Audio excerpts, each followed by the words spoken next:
So I guess one of the main lessons that we've learned from GELP is the importance of finding ways of the ministry, of schools, of leaders of states and municipalities being able to work together. If we can get these different levels of the system working together, then it's possible to develop both great new practices and great new policies that can really provide fantastic learning environments for all young people. So it's getting the dialogue, the collaboration between those different levels is very important. I think there's lots you can learn from other countries. That's not the same as copying from other countries.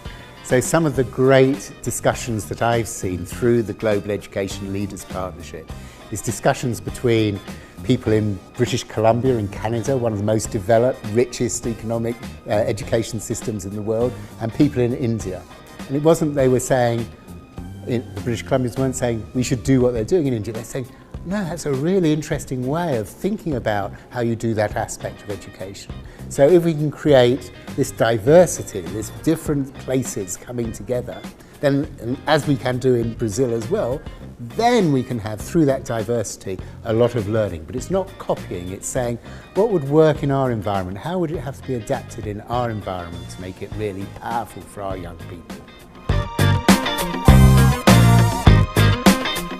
So I think great leaders of schools, the great leaders of schools that I've met and come across, are people who are passionate about the outcomes for their children, passionate about what their children can achieve, know that every child can succeed, that every child has talents and potentials, that if we get the learning environment right, they can be fantastically achieving students, not just academically, but in their lives. So they're passionate about that. They believe every child can succeed.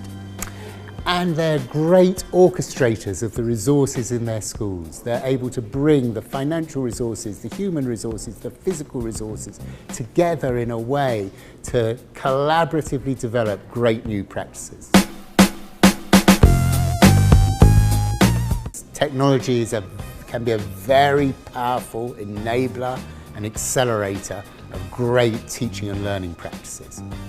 So it's really, really important that we think very carefully about technology, because it can also just reinforce very traditional ways of teaching and learning.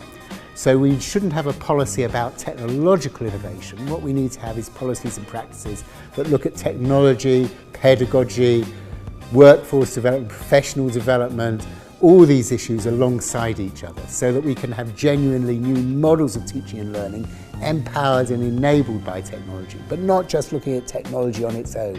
So as well as teachers and students and principals and pedagogical coordinators working together, we need to find ways of them working with technology companies, with technology startups, in order to really create powerful new practices. But it's not leaving it just to the technology companies, but how we get that integration and that collaboration is what will be really important.